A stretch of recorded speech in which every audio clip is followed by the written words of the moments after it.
What's up, guys? We are out here today testing the SB130 against the SB150.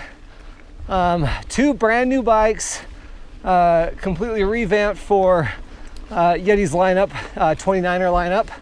They've changed up the linkage on the Switch Infinity link, and Tyler and I have been out here riding these bikes we've had these bikes for 3 days now, and I'm surprised at the difference between the two just from the very first time you get on the bike, start pedaling it.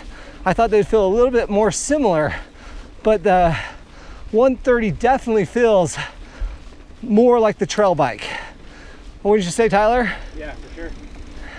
I guess it does. The 150, definitely you feel the length of that front tire being raked out just a little bit more. I know it's only 1 degree, but you feel it. And this DPX2, it feels like it just sits up a little bit better, a little taller, and just feels like a little bit more efficient climber. The weight of the bikes are pretty similar. I think they're within 1.5 pounds of each other. We're both riding mediums today. Tyler's 5'7", I'm 5'8", and medium feels good on this 130 that I'm climbing on right now. I just got done riding the 150, and so it's fun to, Tyler and I have been swapping bikes back and forth, so you can really just get the real world feel difference just switching every 200 yards or so, you know.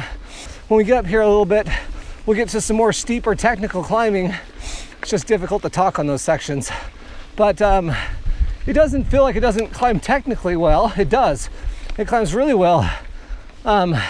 Part of that, I think, is these steep seat tube angles. So you have a lot of weight up here over the front of the bike. Why don't you switch me again, Tyler?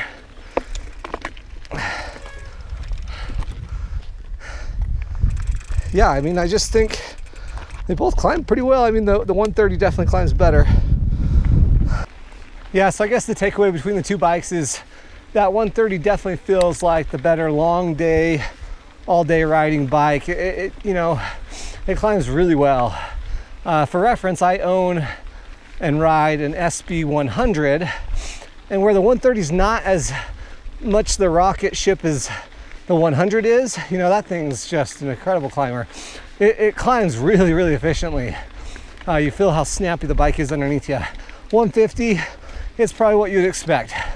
It's good climbing. I'd say it climbs better than the Evil Reckoning, and I'd say it climbs better than like the Santa Cruz Hightower LT, but none of those bikes are like incredible climbers, but they do the job well for how well they descend, you know. So let's get to the top here.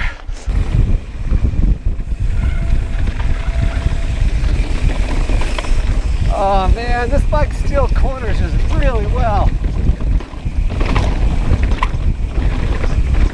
So I'm on the 150 right now.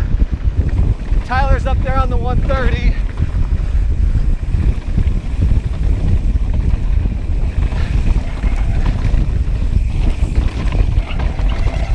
Oh yeah, the 150 just goes through the chunky stuff so much better. Just a lot more plush. That 130 feels more kind of, I mean, it feels really good, but not as plush or composed.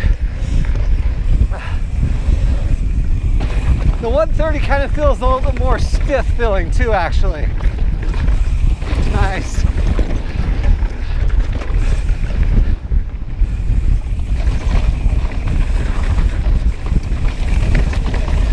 Another thing to notice through this section right here, the 130 was a little quicker side to side. Not a ton, but a noticeable, you know, you notice it a little bit. And the 150 just gives you so much confidence through all of this stuff.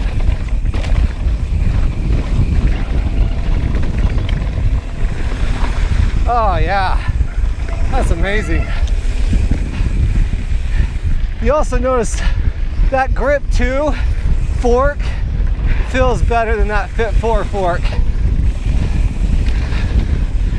If it were me, and I was gonna buy the 130, I'd probably swap out the cartridge for the grip too, because it feels a lot better.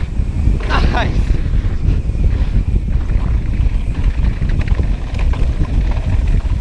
Man, if I was choosing between the two bikes for stuff like this that I'm riding right now, I'd have to go with the 150. I mean, the 130 can handle all this stuff no problem, but man, it's just not as composed or confident building as this 150. Dang, man.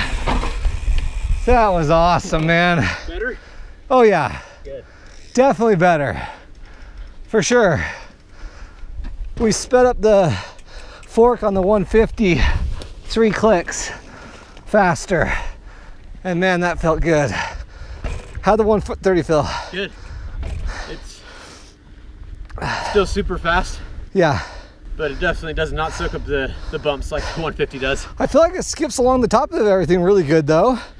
The 130? The 130. Yeah, it does, but you get bounced around. Like you'll notice like on, like even the rocks that are 3 inches. Yeah. It'll bump you offline where this one just soaks it up. Totally. Yeah, this thing really smashes, man. Yeah.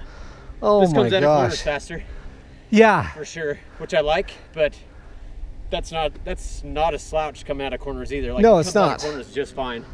So this is a little faster. This has a ton of traction in the corners. Yep.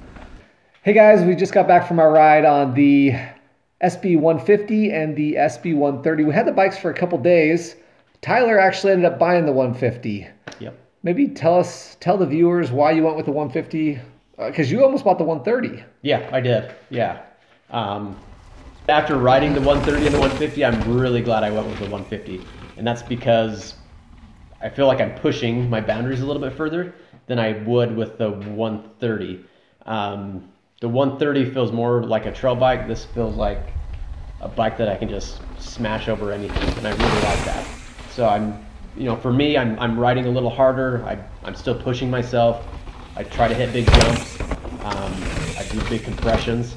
I've actually bottomed out the bike a few times, so that's saying something. And maybe that's worth mentioning is, so the clip that we just watched on Jacob's Ladder, of us going down Jacob's Ladder, that's about a 2.5 minute segment with an average speed of 24 miles per hour. Your top speed's just under 40 miles per hour, probably 37 miles per hour. Yeah. And so I think speed is a bigger function of your purchase decision between the 130 and the 150.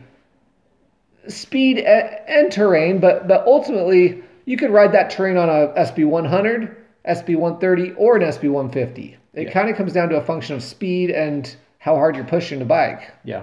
Yeah, because people are going to slow down for bigger hits. Right. They're going to slow down for the bigger drops, the bigger jumps, the bigger boulders. Yeah. So, I mean, yeah, the 130 is light on Jacobs just as fast as this bike will. But at some point, you're going to be smashing things harder, and you want to smash things harder, and that's where the 150 comes into play. Right, yeah. I think maybe a good way to put it is, if you go out on your rides with the intent to really push and find your limit and find speed and find air and find drops, maybe lean toward the 150. Yeah. But if you go out just to ride, now the conversation's more the SB100 or the SB130. Yeah.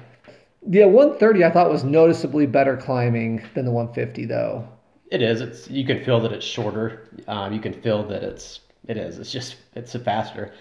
The tire combination was a little bit lighter on the 130. Yeah. So I think that makes a little bit of a difference. But yeah, overall you could feel the rear suspension. It felt like my 4.5. So I owned a 4.5 for about a year. Right. And it felt very, very close to that. Speaking of the 130. Mm-hmm. Yeah. Yeah, the 130. And maybe one last thing about climbing between the SB130 and the SB150.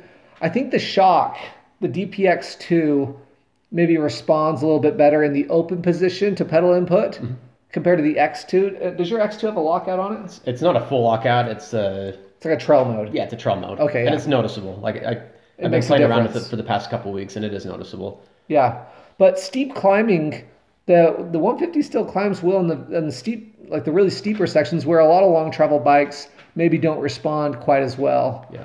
if you have the opportunity to get out and actually demo these bikes in person, make sure you ride both of them. Or even if you're, you know, more conservative or not reaching really high speeds, maybe consider that 100 also. Yeah, for sure. Yeah, I totally agree. I wanted the 130, like I said before, and I'm glad I didn't get it now. I love this 150. It is unreal. Well, thanks, Tyler, for joining me. Been fun riding these bikes for the past month. Yeah, it's been a lot of fun. Well, thanks, guys, for tuning in. I hope you enjoyed this post-ride analysis. Thanks, Tyler, for joining me. Yeah. And if you guys like this kind of post-ride dialogue between us after riding a bike, maybe we'll make a more consistent part of the episodes. Yeah. I don't know if you're interested. I think that's a great idea. It gives me some time to actually think about my ride and compare the two bikes as well. So hopefully you guys find this useful. Yeah, great. Thanks. If you're still here with us, subscribe, hit the like button, turn on notifications. We're always doing more bike reviews. So